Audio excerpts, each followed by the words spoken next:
Evan Mendoza has been an offensive dynamo for NC State. He's hitting .380 in the midst of a 20-game hitting streak, a huge reason why the Pack has been camped out in college baseball's top 10. This season I've really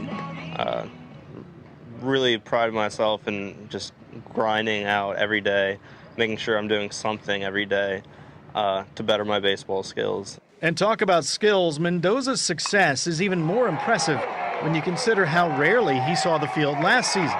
Used primarily as a pitcher, Mendoza had a grand total of 3 at-bats without a single hit. He just came to me last spring, and he started out in the rotation. And he can't, Coach, I just can't pitch it once a week. He said, I want to play. The answer was a spot in the infield. Mendoza was State's opening day starter at third base, and once he got his chance to play every day, he made the most of it. You have to be patient in this game. Not everything's going to happen right then and there when you want it to. That's something that I think this past year has taught me. There's an old joke in baseball that a player hitting below 200 is below the Mendoza line. That's named for Mario Mendoza, a light-hitting shortstop back in the 70s. NC State's Evan Mendoza is redefining the Mendoza line, raising the bar a lot closer to 400. Ken Medlin, WRAL Sports, Raleigh. Ball is a numbers game, batting average, ERA, streaks of success, streaks of failure. NC State's Evan Mendoza is on a hot streak that everybody's talking about. Ken Medlin tells the story. Evan Mendoza has been an offensive dynamo for NC State. He's hitting .380 in the midst of a 20-game hitting streak, a huge reason why the Pack has been camped out in college baseball's top 10. This season I've really prided myself in just grinding out every day, making sure I'm doing something every day to better my baseball skills. And talk about skills, Mendoza's success is even more impressive when you consider how rarely he saw the field last season. Used primarily as a pitcher, Mendoza had a grand total of 3 at-bats without a single hit. He just came to me last spring, and he started out in the rotation. And he can't, Coach, I just can't pitch it once a week. He said, I want to play. The answer was a spot in the infield. Mendoza was State's opening day starter at third base, and once he got his chance to play every day, he made the most of it. You have to be patient in this game. Not everything's going to happen right then and there when you want it to. That's something that I think this past year has taught me. There's an old joke in baseball that a player hitting below 200 is below the Mendoza line. That's named for Mario Mendoza, a light-hitting shortstop back in the 70s. NC State's Evan Mendoza is redefining the Mendoza line, raising the bar a lot closer to 400. Ken Medlin, WRAL Sports, Raleigh. Ball is a numbers game, batting average, ERA, streaks of success, streaks of failure. NC State's Evan Mendoza is on a hot streak that everybody's talking about. Ken Medlin tells the story. Evan Mendoza has been an offensive dynamo for NC State. He's hitting .380 in the midst of a 20-game hitting streak, a huge reason why the Pack has been camped out in college baseball's top 10. This season I've really prided myself in just grinding out every day, making sure I'm doing something every day to better my baseball skills. And talk about skills, Mendoza's success is even more impressive when you consider how rarely he saw the field last season. Used primarily as a pitcher, Mendoza had a grand total of 3 at-bats without a single hit. He just came to me last spring, and he started out in the rotation. And he can't, Coach, I just can't pitch it once a week. He said, I want to play. The answer was a spot in the infield. Mendoza was State's opening day starter at third base, and once he got his chance to play every day, he made the most of it. You have to be patient in this game. Not everything's going to happen right then and there when you want it to. That's something that I think this past year has taught me. There's an old joke in baseball that a player hitting below 200 is below the Mendoza line. That's named for Mario Mendoza, a light-hitting shortstop back in the 70s. NC State's Evan Mendoza is redefining the Mendoza line, raising the bar a lot closer to 400. Ken Medlin, WRAL Sports, Raleigh. Ball is a numbers game, batting average, ERA, streaks of success, streaks of failure. NC State's Evan Mendoza is on a hot streak that everybody's talking about. Ken Medlin tells the story. Evan Mendoza has been an offensive dynamo for NC State. He's hitting .380 in the midst of a 20-game hitting streak, a huge reason why the Pack has been camped out in college baseball's top 10. This season, I've really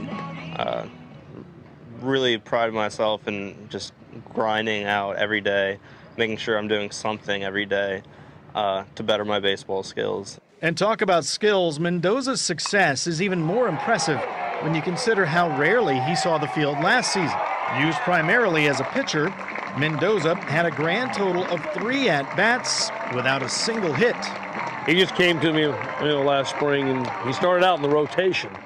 And he can't, Coach, I just can't pitch him once a week. I just, he said, I want to play. The answer was a spot in the infield. Mendoza was State's opening day starter at third base, and once he got his chance to play every day, he made the most of it. You have to be patient in this game. Not everything's going to happen right then and there when you want it to. That's something that I think this past year has taught me. There's an old joke in baseball that a player hitting below 200 is below the Mendoza line. That's named for Mario Mendoza, a light-hitting shortstop back in the 70s. NC State's Evan Mendoza is redefining the Mendoza line, raising the bar a lot closer to 400. Ken Medlin, WRL Sports, Raleigh. Ball is a numbers game, batting average, ERA, streaks of success, streaks of failure. NC State's Evan Mendoza is on a hot streak that everybody's talking about. Ken Medlin tells the story. Evan Mendoza has been an offensive dynamo for NC State. He's hitting .380 in the midst of a 20-game hitting streak, a huge reason why the Pack has been camped out in college baseball's top 10. This season, I've really prided myself in just grinding out every day, making sure I'm doing something every day to better my baseball skills. And talk about skills, Mendoza's success is even more impressive when you consider how rarely he saw the field last season. Used primarily as a pitcher, Mendoza had a grand total of 3 at-bats without a single hit. He just came to me, last spring, and he started out in the rotation. And he can't, Coach, I just can't pitch him once a week. I just, he said, I want to play. The answer was a spot in the infield. Mendoza was State's opening day starter at third base, and once he got his chance to play every day, he made the most of it. You have to be patient in this game. Not everything's going to happen right then and there when you want it to. That's something that I think this past year has taught me. There's an old joke in baseball that a player hitting below 200 is below the Mendoza line. That's named for Mario Mendoza, a light-hitting shortstop back in the 70s.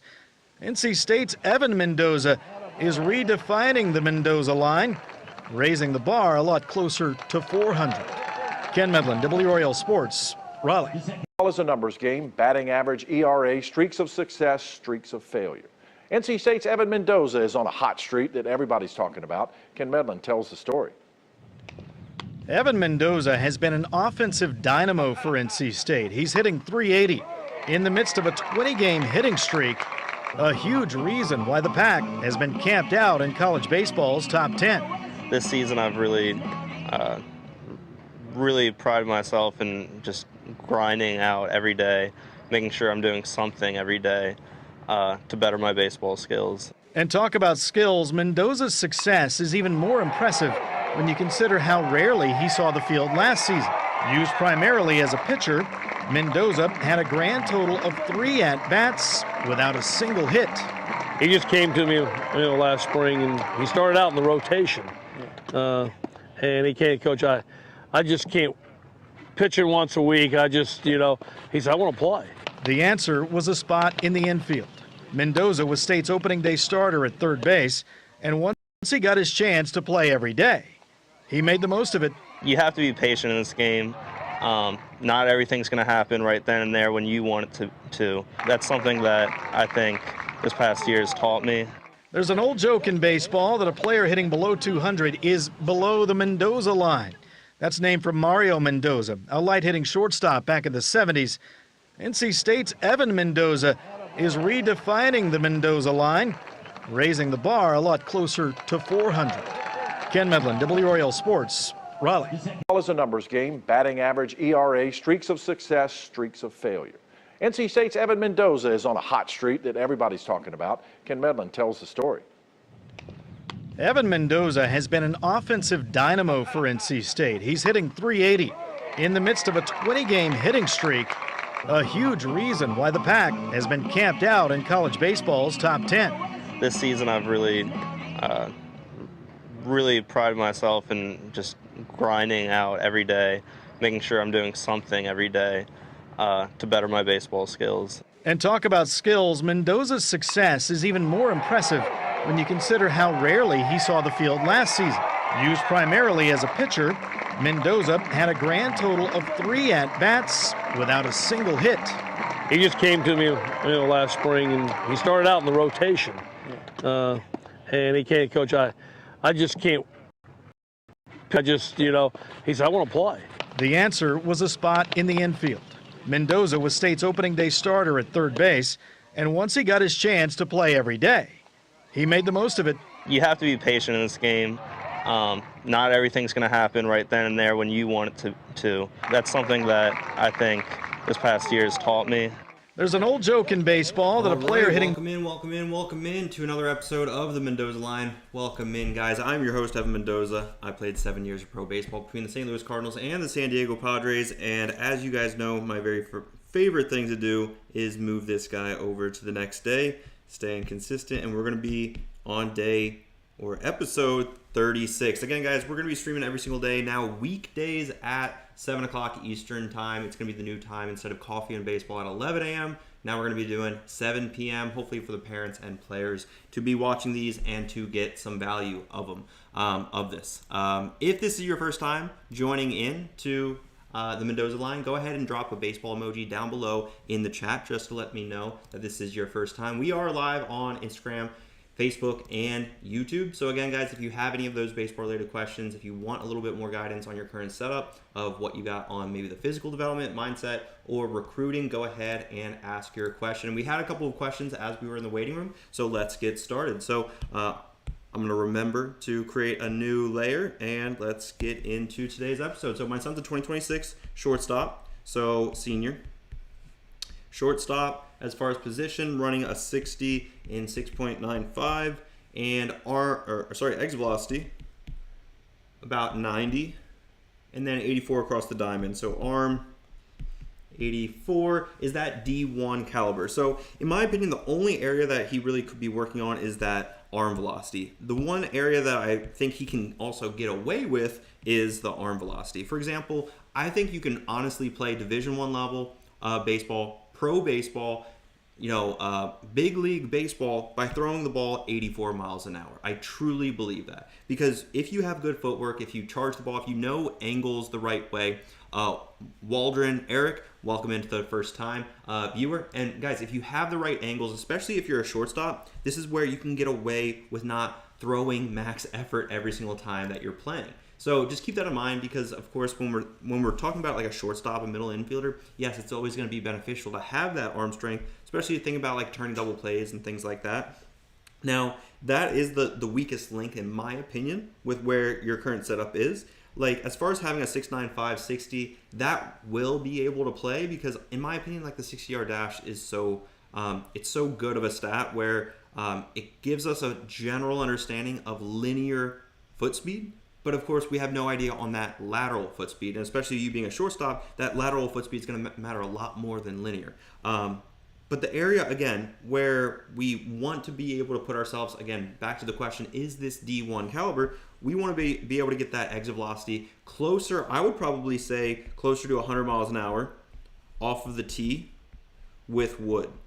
So that's kind of the baseline that I would want to personally hit if I was a senior, right? Like a 2026 shortstop, like this specific example. So guys, if you want me to go over your son's specific situation or your specific situation, a couple of things that I will need as I go over some other questions is grad year.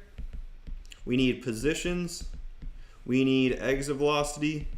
We need arm velocity. We need 60 time.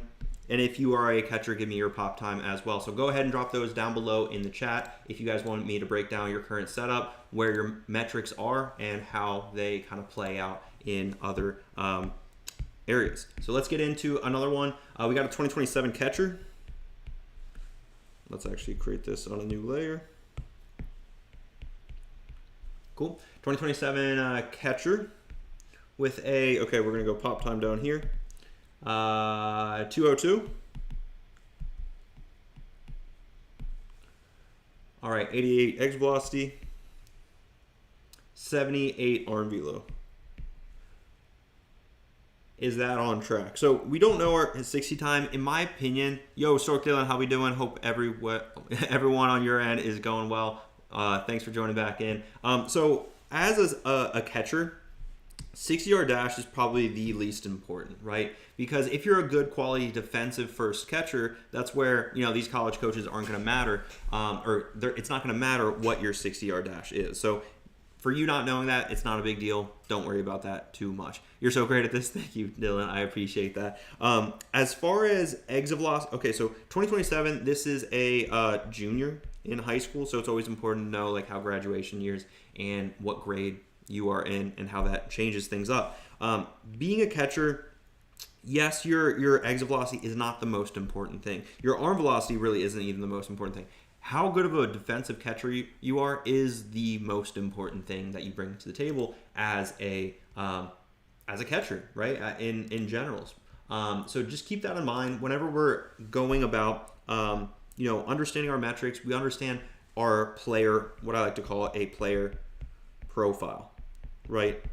And a player profile is not like NCSA or field level or creating another profile on another app, right? What I mean by a player profile is what do you bring to the table for your team? Are you providing value to your team, or are you making it a harder time for your coaches to play you, or what you're going to basically provide to that team, right? Got practice, catch you later, man. Also, these recordings are always going to be found over on over on YouTube. So guys, if you are on Instagram right now, I think there's like 7 people watching on Instagram alone.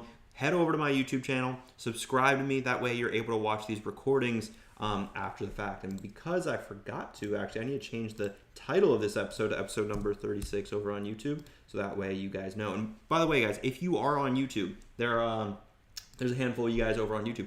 There's going to be a link down below in the description. It's basically a link that says add this to your calendar. Guys, if you tap that and then click save on the next page, it's quite literally going to put that onto your Google Calendar so you'll never forget these specific, the Mendoza Line show. So hopefully that helps. And let's get into the next question from Carlton. So we got a 6.7.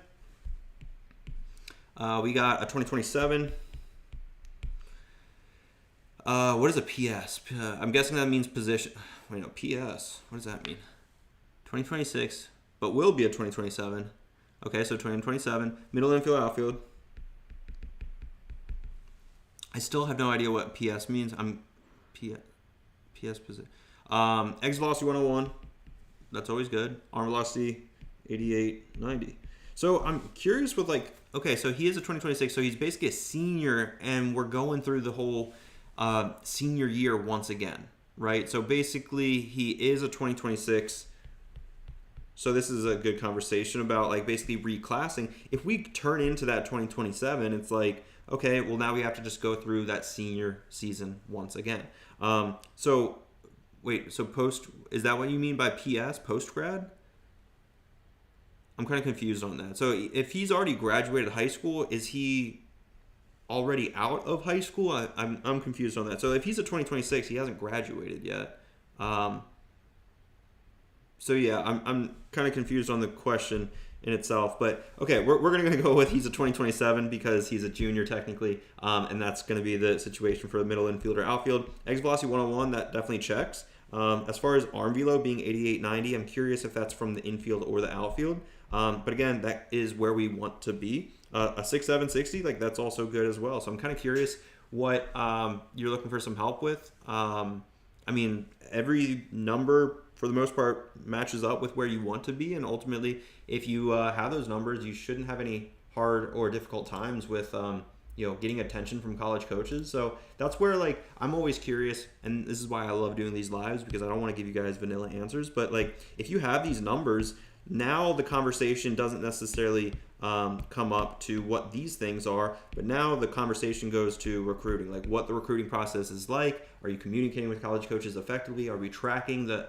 essential metrics to make sure that we're doing it the right way, and ultimately getting in front of these college coaches with utmost confidence, right? Because if we are just hoping that these college coaches are going to flock to us, this is not 2005 anymore, where a newspaper is going to come to a game and basically let you in on basically a news article, and then these college coaches are going to start calling your coach and calling you, and that's not how it works. Like, you need to be putting yourself out there and really kind of like marketing yourself. You can also think about doing social media.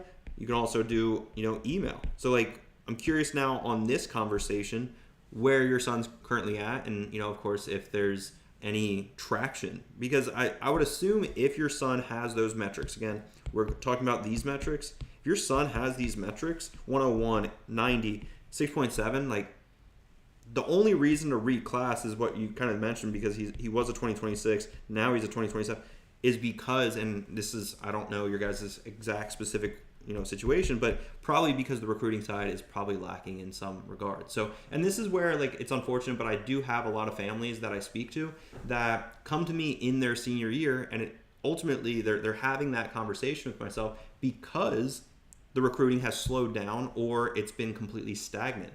It's been flatlined basically in the whole college recruiting game, and that is unfortunate, because senior year, like, we don't want to have this burden or this weight on our shoulders as the player to not know where we're playing next season. So that's where I've worked with plenty of seniors that have had 0 offers in February, and we've been able to receive like 3 offers by May, right? And that's because we have that actual process. So he just broke his handmade bone, not handmade, handmade bone. But yeah, like, of course, like things like that can, of course, derail the recruiting process. And of course, it's going to be a lot more difficult to get in front of these college coaches if injured. So yeah, and that's where, like, if these were his numbers beforehand, you can still outreach to these college coaches. You can still get traction from these college coaches, even though he might not necessarily be 100% active. Because personally for me, like, when I was in high school, I was so done with school. I have no problem saying that. Like, I had great grades. Like a 4.4 unweighted. I think I had like a 3.95 weighted or something like that. So I had great grades. But I was just done with school. You couldn't give me enough money in the world to retake basically senior year, because I was just, mentally so much more, I don't want to say mature, but I was just so much ready. I was so ready for that next stage of what baseball was going to bring me. So let's go into Sunny City CJ 33's question right now. So let's get into that question. I wanted to say thank you, because on your streams, I asked what should I focus on for elementary ball, and you said have fun, and I stopped worrying, and I just got moved from 8 to 4 batter. So let's go, dude. That's obviously really exciting, because yeah, when you're so young, dude, like you are, you want to have fun in the game of baseball. That's what the game is all about. It is a game. If they ever change the start of a baseball game in the big leagues, where they say instead of play ball, if they say work ball, then like, treat it like a job, treat it like a 9 to 5. But let's be honest, baseball is a lot of fun, and we don't want to treat it in that way of like being too serious about anything in particular. So let's go over another question. So we've got a 2026, a lot of seniors in the chat right now. So 2026 outfielder running a 6.85, that checks. 6.85. 6'8", 92 EV, 88 arm strength. Does that really separate him? I mean, yeah, kind of like what I just mentioned. Like, he's a senior outfielder. We definitely want to have a playing profile that's a little bit more speedy, especially if we're an outfielder. If we're more of like a corner outfielder, it's going to be more difficult to get recruited in like a D1 level type program. But 92 EV, like I said, like ideally if we can get that closer to 100. arm velocity, again, if that's coming from the outfield, it's okay. I would say it's pretty average for your typical senior, right? The reason why is because when you're running and throwing from the outfield, you have that momentum of the sprint of your body weight on top of that with the pull down basically that you're doing from the outfield throwing to the bases, whether that's to third or to home. So like personally for me, I threw 88 across the diamond as a shortstop with very little momentum, where if I was throwing from the outfield, I would pretty confidently say like add maybe 3 to 4 miles an hour.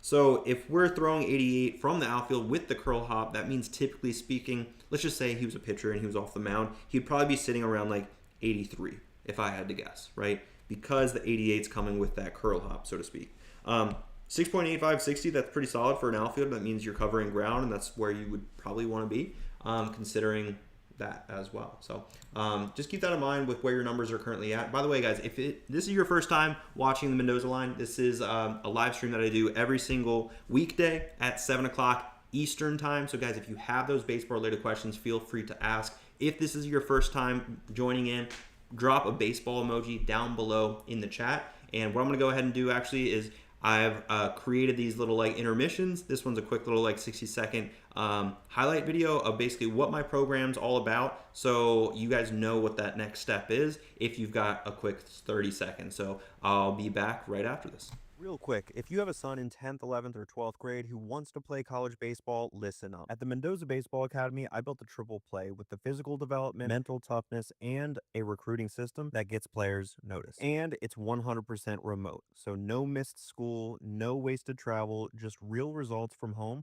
while your son works one-on-one with me. Click the link below to learn more and book a call with either myself or all right, we're back. So yeah, guys, for those that don't know, I do have a remote training program called the Triple Play, where we focus on the physical, mental, and recruiting. But let's get back to some other questions on where other individuals are currently at and see if we can just help them out with a game plan. So let's go with my son's a 2028. There we go, some younger ones. Another catcher in here. Running a 705. That's actually pretty solid. Exit velocity around 95. There we go. As a sophomore, that's really solid. And then arm velocity 83. So I don't think you gave it to me.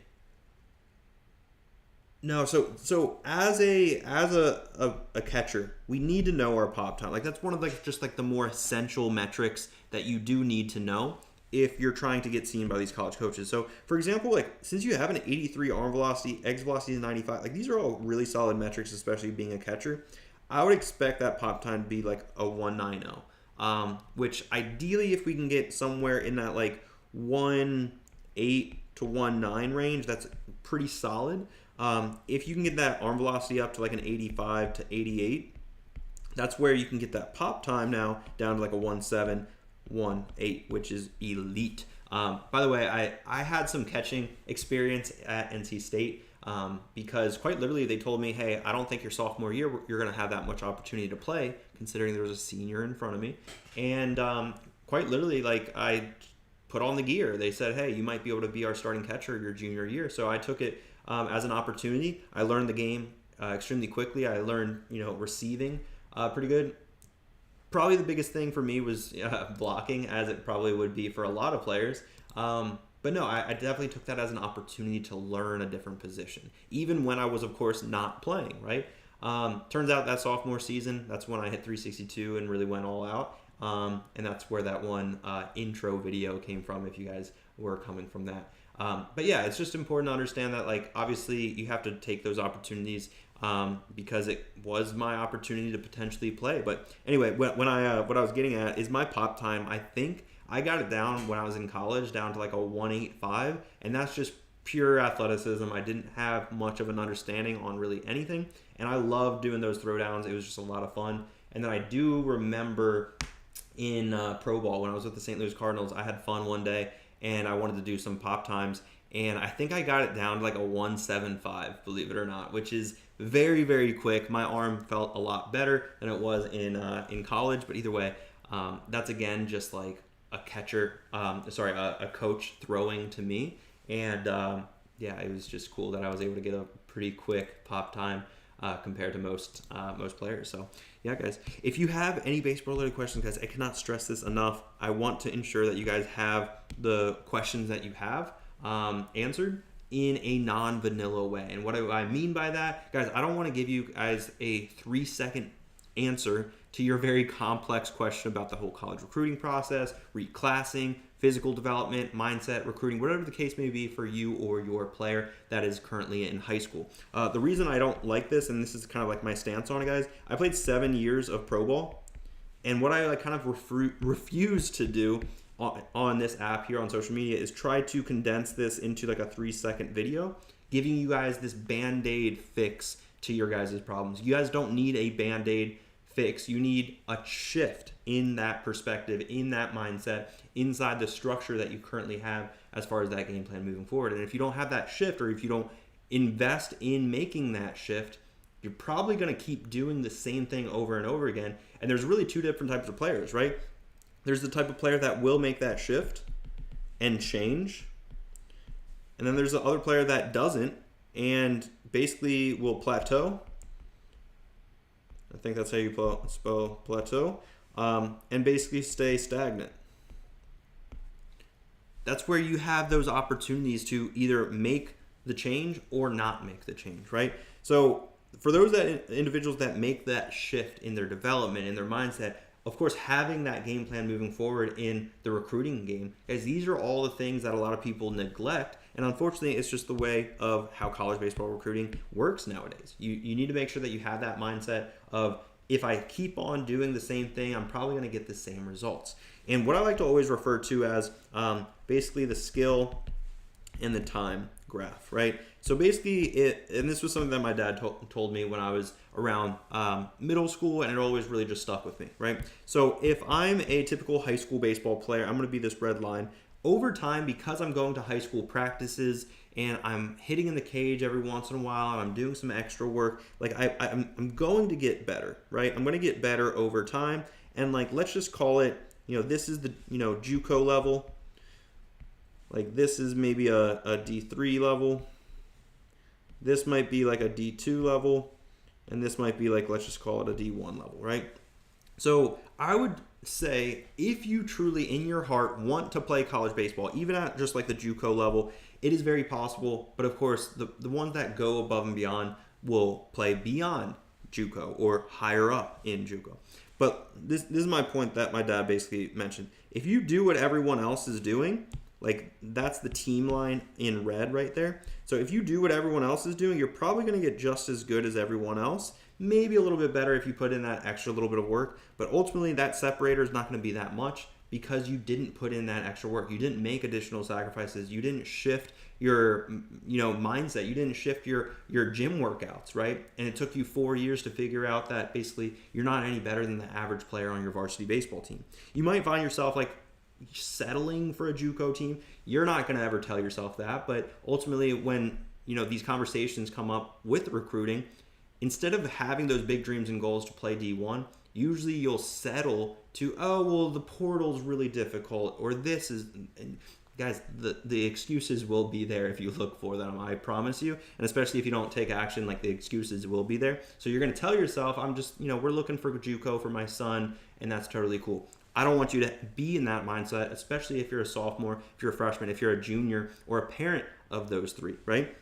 So again, with what my dad said, basically, if you do what everyone else is doing, you better expect to be just as good as everyone else. And I was never okay with that, right? So one thing that I think is just really important, I'm going to go ahead and record this also because I think this is just like a really important message that I want people on short form to be able to hear as well. But the thing is, with high school baseball players, if you do what everyone else is doing, you're probably going to get just as good as everyone else. And I firmly believe if you truly want to play college baseball, you can find a home possibly at like a JUCO level. But again, it takes these micro sacrifices, maybe it's 15 minutes a day throughout 3-4 years of your high school baseball journey. And what that looks like is doesn't look like a big separator at first, right? It kind of feels like you're not making that progress, and sometimes people will quit, and that will ultimately guarantee you never realize your dreams and goals. But over time, if you constantly keep doing more and more and more, like that's where you're going to see quite literally that separator between your average high school baseball player and maybe let's just call it a D2 player, right? So what is the separator between, like, let's say a D2 player and a D1? Well, again, it's the compounding effect of making these sacrifices. That's going to be the separator between you and that average player. So hopefully that gives you guys some clarity, because when we're talking about these sacrifices, you have to visualize, okay, wow, instead of going to, and quite literally, this was my mindset, you have to trick yourself in these certain situations that I'm doing something for the better of myself, right? I have a bigger dream and goal that most players, most high school baseball players, most high school students don't have these big dreams and goals. Quite literally, they don't have these bigger dreams and goals. And some people will make fun of you for being a tryhard. I promise you guys, if you are a tryhard, you will be so much more successful throughout your life than those people making fun of those people being a tryhard. And by the way, all that hate, guys, this is the way that I visualize it. You're on this podium, right? You might not be first, you know, you might not be second, you might not be third, but ultimately you're somewhere up here, right? The hate that happens on social media, the hate that happens between teammates, the negative comments, guys, it always comes from below you. It never comes from above. Guys, technically speaking, I've done a lot of cool things in pro baseball. I've played 7 years. I was in the World Baseball Classic the last time that they held it in 2023. I was with the San Diego Padres at the time, and I left camp to go play with Team Colombia. Well, I just want to always sometimes bring it up that I'm batting 1,000 in the World Baseball Classic, so my bad. No, I was 1 for 1 with an infield single, but either way, I was, part of that Team Colombia team. Of course, I wish I played a lot more, but guys, I've done really cool things. I played D1 baseball, and a lot of my audience are high school baseball players. I am never going to say anything negative because I'm technically up here. I'm not going to talk down to these people. Like, why in the world? If you right here are having these big dreams and goals, if anything, I'm going to encourage you. I'm going to encourage you right here. I'm not going to talk down on you. I'm not going to say any negative things, right? Why in the world would I ever do that? Especially on social media. Technically, I'm up here, guys. I've had over 500,000 followers. We're one of the biggest baseball educational platforms on all platforms. Some of my students want to get started with social media. I'm never going to hate on them if they post a bad video. Guys, the action speaks louder than the people that hate on you, right? And again, if you post something bad, you might get negative comments from down here, but again, who cares with the people from down here? So hopefully that makes sense. I don't know if that made sense or not. Guys, also, this is supposed to be interactive. So if you have any baseball-related questions, or if you completely disagree with me, or if it makes sense, just let me know. Like, yeah, that makes sense. Thank you. Or, hey, I've got a high school baseball player. He's in this grade. Tell me about something that's going on. Of course, that way we can work through it. Again, my big thing, guys, I hate with a passion. Yes, hate is a strong word, but vanilla answers to questions that you guys are going through, right? If you have a very specific question, I can't answer your question in 3 seconds. And that's why I do these live. So make sure that you utilize me as a resource to be able to answer those questions. Kevin, I see you're over on YouTube, which I appreciate. Guys, by the way, YouTube is where all of these are going to be uploaded, so that way you can rewatch them if you ever want to rewatch them, maybe with your son or with your parents. But let's get into this question. Sorry it took me so long, but my son is trying out for freshman high school team Saturday, a competitive team, I would hope so. He put down third and second.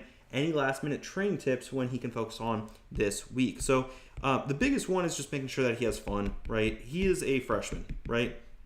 And for me, I had really big dreams and goals of being on varsity my freshman year, right? So he's, trying out for his freshman team. Ideally, the freshman team is going to be consisting of typically freshmen. So don't put too much pressure on the performance side of things. If anything, and this is the same advice that I have for any real freshman trying to make varsity, or any sophomore trying to make varsity, trying to play on that better team. Always try to communicate to these high school coaches that you are mentally mature. That goes such a long way. And what I might mean by that is when we're thinking about a chain link, right? This is what the team looks like, right? There's these chain links and there's these overlaps, And ultimately, you don't want to be that chain that looks like that, right? And especially because if another chain's held on like that, ultimately this chain could be the weakest link, right? This chain doesn't know bunt defense, right? And you constantly screw up bunt defense. That's going to communicate to these college coaches, you are not mentally mature, right? So keeping that in mind, what are some ways to be showcasing to these high school coaches, hey, I'm mentally mature? Well, be prompt, right, to practice, be 15 minutes early. Make sure that you're running or jogging between, drills. Make sure that you take care of the ball, right? Basically, defense, that goes a super long way. For these high school coaches, like if you can field the ball, take care of the ball, throw it accurately. For example, like in high school, usually it's the first time where you throw the ball around the infield after like a strikeout if there's nobody on. If you can't do that, these high school coaches probably don't want you on the team, right? So it's the simple things that if you know how to do, you can basically communicate to these high school coaches that you take care of the ball, you're mentally mature, and you're thinking the game. You're not there to have fun necessarily to like play around with your other teammates, because if that's what you want to do, like, yeah, that's why there's a freshman team, right? But of course, if you're trying to play on that JV team or that varsity team, that's where it's very important to think ahead as far as how to showcase that mentally maturity. So hopefully that answers your question. Kit Kat, I can't say your name. I don't know what it is, but it looks like Kit. I'll just say Kit. Z Carr, do you need to play on a high school team to get offer? Can you walk on? So would you need to play on high school to get offer? So don't fully understand your question. I don't know if you mean at the college level to get an offer, or do you have to have like an offer at the high school level? I don't know which one you're referring to, but from your question, what I imagine it means is like, do you have to play on high school? So basically this is high school and this is travel. Basically if you don't play here, but you play here, can you equate that to college? That's the way that I'm picturing your question. Yes, you can technically play college without high school ball. Is it preferred? Not really, because why did we not make the high school team? Is it more of an election of choosing not to play high school baseball, or do we just simply not make the team? If we didn't make the team, it's going to be more difficult to play right here on the right team, a more competitive team, and then also it's going to be a lot more difficult for colleges to kind of take you serious, right? Like at the end of the day, if you can't make the high school team, what gives you the right to think that you can play on a college team where the competition is that much harder? So think about these things because they are important. Yes, you can technically try to walk on, but a lot of college programs, what they'll do is at like a travel ball circuit, they'll have comms with a certain player. For example, let's just call it a pitcher, right? They'll have like, comms with pitcher 1 and pitcher 2, for example, right? And maybe shortstop 1 and shortstop 2, right? So these players, they'll keep in contact with like basically, hey, we like you, we want to stay in contact with you. There's a potential that you could possibly walk on, but ultimately, like, we don't have a scholarship opportunity for any of you guys, right? But let's stay in contact. You know what? Like, I don't need a scholarship. My family's well off. Like, I've got great academics, so I've got academic side of things. Okay, player 1, you know what? I'm going to roll the dice and possibly walk on. It's going to be a thing called a preferred walk on. Basically means you don't have to go through a tryout, but ultimately you're not going to be at the same level as someone that they've invested money and a scholarship into. So just keep that in mind. Player 2 might commit to another, D2 or D3, right? Shortstop 1 might go D3. Shortstop 2 might go JUCO. And this one player right here walks on. So that's kind of how it works in the recruiting game. It's like you might wait to see what else is out there, but ultimately if you're good enough and you have that preferred walk-on, you should have other opportunities to be able to play at other universities. But that's where like the logistics and things like that come into play. If you want to play more local, that is an opportunity if that's like the way that you want to roll. Yes, made team, just coaching staff been changed in Faves All District last season, not playing as should. So as should, be careful with that, right? Because I don't know too much about you, Z Carr, if you're the player, if you're a parent, but either way, if your 60-yard dash was like a 6.2, your arm velocity was 100, and your exit velocity was 110, I think you would play. I think you would play.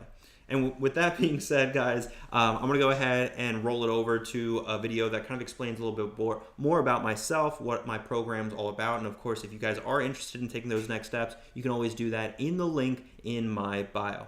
Are you the parent of a high school baseball player dreaming of playing at the college level? Do you want to see your child's potential fully realized, but you feel like the road to getting noticed by college coaches is long, you're uncertain, and expensive? Well, if that's you, this video is going to show you exactly how you can help your child turn that dream into reality without wasting time on generic programs or pricey recruiting services. I'm Evan Mendoza, and for the past 7 years, I've played professionally between the St. Louis Cardinals and San Diego Padres. I've also played D1 ball at NC State while studying aerospace engineering. But here's the thing.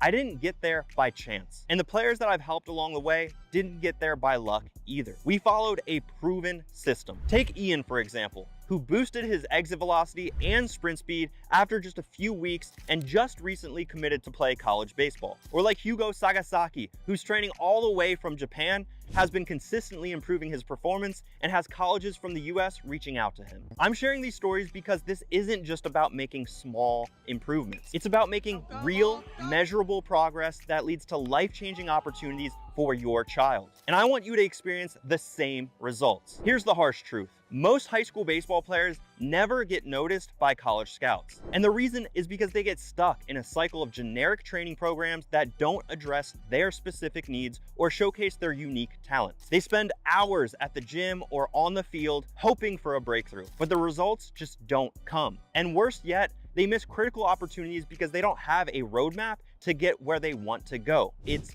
frustrating. You've supported your child through every game, every practice, but there's no clear path to standing out from the thousands of other athletes fighting for the same college spots. Maybe you felt this too, watching your child work hard every single day and still not getting the attention from college scouts. Maybe you've been to showcases and watched other players get offers while your child was being overlooked. Or perhaps you've been feeling the pressure to make the big leap in performance before your child's senior year, but you're not sure what needs to change. It's exhausting, right? Knowing your child has the potential, but not having the right support or strategy to make that leap. The truth is, college scouts don't just want a good player. They want someone who's prepared mentally, physically, and is also educated. Someone who stands out from the rest and can prove they've got what it takes. And I get it. I have been there. I played at the highest levels alongside guys like Manny Machado, Fernando Tatis, Yadier Molina, and even Albert Pujols. And one thing that sets apart those players isn't just their talent.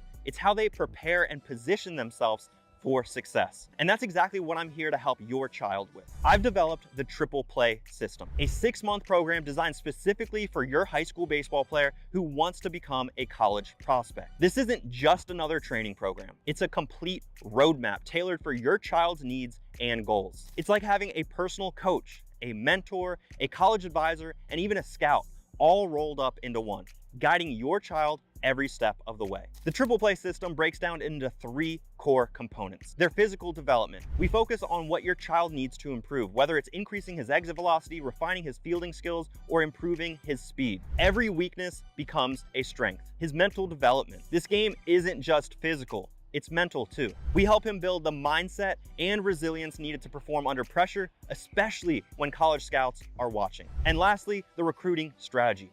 We'll create a personalized game plan to get your child noticed. From showcases to direct outreach, we'll ensure your child is on the radar to top colleges by the end of this program. So what does that mean for your child? It means real results. It means walking into their next showcase knowing they've made the measurable improvements. It means having a solid recruiting plan in place that pulls them in front of the right scouts at the right time. And most importantly, it means your child is no longer just another player. They're a top prospect. But beyond that, think about the pride that you'll feel when you hear your child's name called by a college coach offering a college scholarship. Imagine the look on their face when they see all their hard work finally paying off. And picture them stepping onto a college field, knowing they've earned that spot. This is more than just getting better at baseball. It's about securing your child's future, building their confidence, and creating opportunities that will shape the rest of their life. If you're ready to give your child the best shot at earning a college scholarship and becoming the player that scouts can't ignore, I'd love to talk with you personally. But here's the catch. We only work with a small number of athletes at a time because this program is highly personalized and one-on-one. That means spaces are limited. We open up just a few spots each month to parents who are serious about seeing real,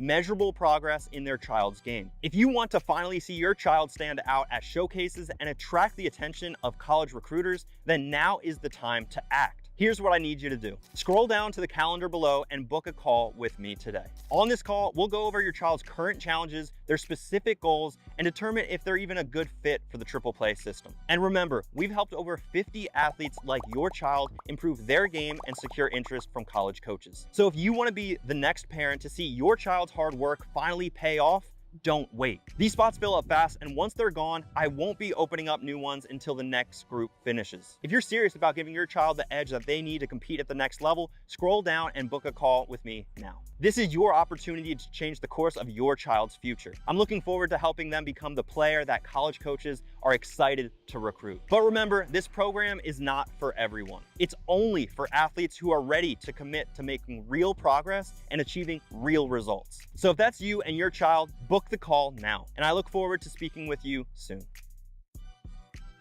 Are you All the right, parent?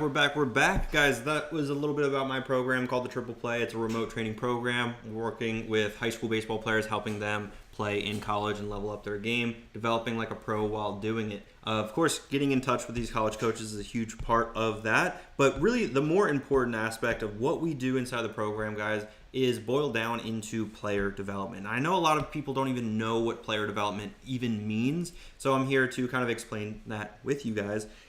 And you might have seen this before, but really what I like to call player development is an umbrella, right? And PD, not PED, no, that would be bad. But no, player development is ultimately a couple of areas. So we got skill, we got physical, we got nutrition, we've got mindset, and we've got leadership. So when we're talking about this player development umbrella, if you're a high school baseball player, you want to develop your skills. You want to get better than the rest of the competition. You want that D1 scholarship, even though your metrics might not be at the D1 caliber. Listen up, this is for you. And also, if you're a parent listening to this, this is especially for you, because getting this clarity on understanding where your time is being spent will help you out more than you know. So as far as skill development, so this is anything that involves a ball. Basically, any type of hitting, any type of throwing, any type of catching or fielding, that is skill development. Where a lot of people put their time is going to hit, right? You're going to a hitting coach, you're going to a hitting lesson 1 hour a week. And I think I did a breakdown on that, but that's basically like 0.5% of the entire month you're working with an instructor, and obviously we have plenty of more hours. But again, this is the area that a lot of players will basically be focusing on, and you think that that is enough. And when in reality, like obviously you need to put in a lot more. J.E. Min, how we doing? Hope all is well. So again, skill work is anything with a ball. I thought it was pretty interesting because I also asked the strength and conditioning coaches on the physical side, which is really getting bigger, strong and fast in the gym. Anything that involves a ball can't be done in the gym. And the reason why is because they have this association between if there's a ball, it's skill work, it's not physical development. So always keeping that in mind will help you understand where you're putting your time. Guys, this is an area that a lot of high school baseball players don't realize the importance of. Guys, you have to get after it in the gym, and if you're not getting after it in the gym, there are going to be players that do get after it in the gym and of course level up their skills and so forth, and ultimately that leads to players that are bigger, stronger, and faster come sophomore, junior, senior year. Those are the kids that are typically throwing around 90 miles an hour. Their exit velocity is closer to 100 miles an hour. Their 60 time is probably in the high sixes, which is definitely where you want to be, if not mid sixes. So again, the physical side, if you never prioritize it, guys, time will pass and you're not going to be able to get back that time. It's kind of like what I like to refer to as investing, right? Like we all know and we've all heard it before. We don't necessarily always follow through with the things that we hear, but investing, for example, like a Roth IRA or any type of investing, right? If you start when you're really, really young, 18, and you only put in $10 a month, even if it's like $1 a month, if you do that because you're 18 years old and you do $1 a month, it's going to be a lot better if you do that than if you start when you're 50 years old and you take that until you're 60 years old, right? So, for example, we obviously need to know the importance of compounding interest. Well, the compounding interest, same concept for the physical development and what we're trying to accomplish in the gym. It's also important because baseball is a rotational heavy sport. We need to be making sure that we're doing baseball specific movements in that physical side of player development. Now, as far as nutrition, think about this as the fuel. That's the fuel tank. Like basically we're putting fuel into the car, and there's this common phrase in pro ball: you don't put regular gas into a Ferrari. We need to make sure that we're putting that pure, good, higher quality, I don't know if it's low grade or high grade fuel into our engine to make sure that we're able to perform at a high peak efficiency. And we are high peak efficient engines basically, so we need to make sure we're putting the right food, hydration, and supplements into our body. That's what we're intaking into our body. So of course that nutritional side of things is important. Typically, a lot of players will be in a calorie deficit without them even knowing. Basically, that means you're burning off more calories than you're eating. Because you're a high school, player, you're burning a lot of calories. So you need to make sure you're sometimes eating. It sounds weird, but sometimes eating unhealthy things like calorie-heavy snacks. Like, for example, I crushed brownies when I was in high school because they were dense with high calories, decent amount of carbs as well. But I told myself that was okay because I'm burning so many calories, and if anything, I want to be eating more calories than I'm burning off. So sometimes little things like that will help you get over that hump. Otherwise, cooking a steak at 10 o'clock at night sometimes is a little bit more difficult. Now, as far as on the mindset, it's really two things, right, on the mindset. It's learning your baseball IQ and really learning how to deal with failure. If you can master these two, so your IQ is basically your homework, thinking the game within the game, and then how we deal with the failure, those are two separate parts of the mindset that you need to have that associates with player development. All right. Last but not least is really that leadership side of things, where the St. Louis Cardinals invested in having ex-Navy SEALs support us to learn about leadership qualities, being a good teammate, making sure that we're taking care of things in the clubhouse, because that goes a long way. And I've seen it so many times in pro ball, guys that were not very good, but they were really good leaders in the clubhouse. They were very vocal, supportive guys, just great dudes. They would stick around pro ball for a very long time. So this is what I refer to as player development. And it's probably a lot of the different areas that you may or may not be focusing on for your player, especially your high school baseball player. Guys, if you have a high school baseball player and you haven't asked me a question during this live right now, shame on you. This is the reason why I'm doing these lives. Of course, this is very interactive. I want to make sure I learn about who you are. If you're a parent, how many parents are in here? Let's just start with that. If you're a parent, drop a baseball emoji just because I want to know. I think we have like about 20 total people across Instagram, Facebook, and YouTube. But if you're a parent, I want to know. I want to know so that way I can guide you guys with a little bit more educational content for the parents, not necessarily for the players. Of course, understanding the player development kind of goes on both. But if you are a parent of a high school baseball player, especially if he's in like sophomore or junior season and you don't want to wait until his senior year to get the whole college recruiting process started, guys, reach out to me. Click the link in my bio, apply to get started, and then we'll kind of go from there. But we've got Kit. Again, I'm not going to say the name, but Kit. I don't know how to pronounce the rest, but we've got Kit in the house. And if you're a parent, yes, of course, that's going to help you understand, the player development side of things. And of course, where a lot of players will go wrong, which is sometimes wanting it more than the player. So, basically parents will want it more than the athlete. Do any other parents feel that way? Where sometimes, as far as on the parent side, like you want to email college coaches. You want your son to get more structured. You want him to practice more. You want him to have the work ethic, right? But the athletes over here, let's be honest, I'm not going to throw any athletes under the bus too much, but like you're scrolling. And you know what you're doing on scrolling. It's not anything productive towards your dreams and your goals. Like maybe, and this is like something that I want especially athletes to hear this right now from me. Dude, if you're scrolling and you're watching other people train on how to throw 100 miles an hour, that is not going to make you throw 100 miles an hour. So basically, if again, you watch a video on how to throw without taking action, you're not going to magically throw harder. Like, am I the only person that is saying these types of things? Because a lot of the social media content that's out there, and unfortunately there's a lot of misguided noise out there, a lot of it is, here are 3 simple hacks to throw 105 miles an hour. Guys, it's not that simple. Throwing 105 miles an hour takes a lot of time. Of course, not many people in the world can do it. Throwing 90 miles an hour, not a lot of people can do it because, again, it takes a certain type of regiment, it takes a certain understanding of your arm path, things like that, to be able to throw 90 miles an hour. So again, if you think that you're going to just watch a simple video and you're going to throw harder just by watching, I hate to break it to you, but that's just not how it works. You need to have better understanding on the work ethic, like your parents are telling you, right?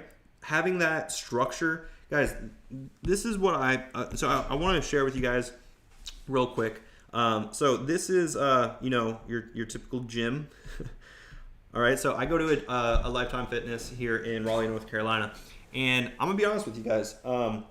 I sometimes walk into the gym. That's me walking to the gym, and I have no clue what I'm doing. It sounds crazy, right? I've been in the gym, so I'm 29 years old. I started going to the gym when I was about 12, so that's like what, 20, let's just say it's 26 years.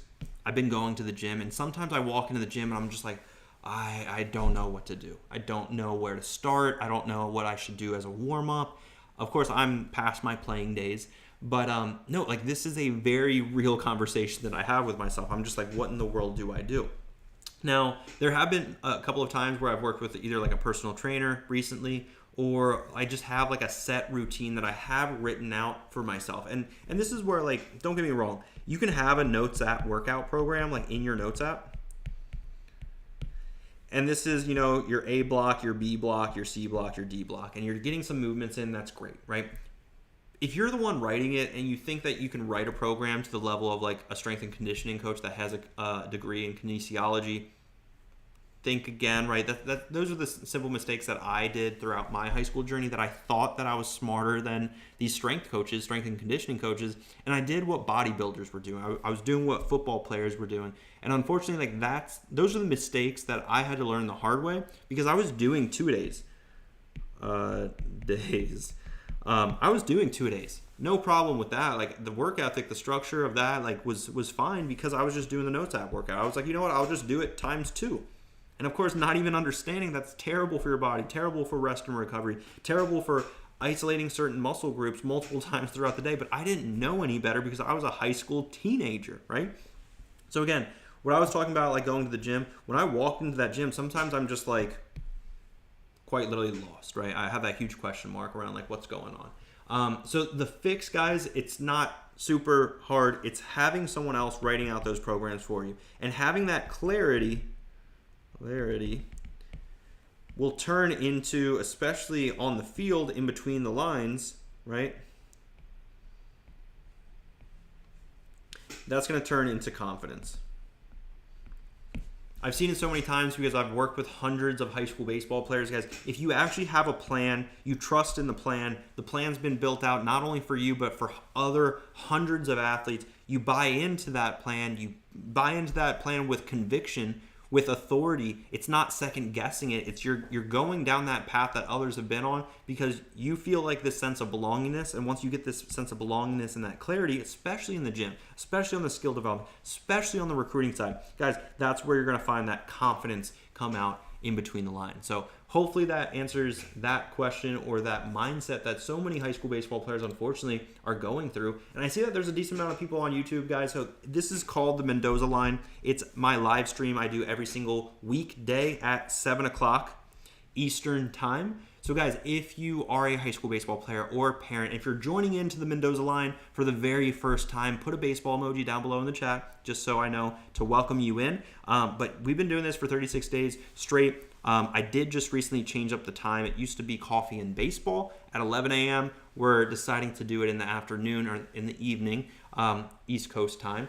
But of course, wanting to make sure that it's a good time for players and parents to be able to, learn with each other. And by the way, like, if you're a parent listening to this live right now, why not share this with your kid and see if he takes the initiative to take the game serious and actually look for those resources that are out there. If you're a player, why not share this with your parent? Because your parent might see value in asking questions to a 7-year pro who also went through the college recruiting process, who also, studied engineering. Like, I had a lot of stuff going on, especially for the players and parents that think you guys are too busy. Let's talk about this, right? You're probably telling yourself, or maybe you're thinking to yourself, well, yeah, this dude's program might look pretty decent. It's remote, so I love that because then that way we can, expedite the learning curve and the feedback loop. But you know what? It's not a good time because we're busy. Who has internally thought that? And I don't even have to ask to put an emoji, because I already know a lot of you that are listening, a lot of you parents especially, are telling yourself that. Well, we've got, homework. We've got tests. We got the SAT coming up. We've got tryouts. We've got, games. We've got practice. We've got another kid, a sibling. Right? We've got all this stuff going on. Well, guys, are you looking for the perfect time to get started, to start chasing your dreams and your goals? Because, I think we can all agree, if you get started, let's just say, this is graduation and this is 9th grade. Why not just wait until, right here to get started? Serious question. Why not just wait until right before graduation to get started? Because if you do that, what do you think is going to happen? Do you think you're going to have more time to figure things out or less time? Are you going to have less stress or more stress? I'm going to give you guys a hint. It's more stress because you don't know the recruiting process. You don't know how to reach out to these college coaches. You don't know what to do in the gym. And by the way, the gym does compound on the previous day's work. If you're doing baseball-specific movements starting from right here, you're going to have the opportunity to, of course, progress and ultimately move that line up and to the right as far as your progressions, as far as your abilities within the game. So I think it's ultra valuable for those high school baseball players to understand. You got to get started sooner than later. And of course, that's something that I can't convince you on. But if you are trying to convince yourself that you are busy with everything going on, guys, we all have the same 24 hours. I have the same 24 hours as you.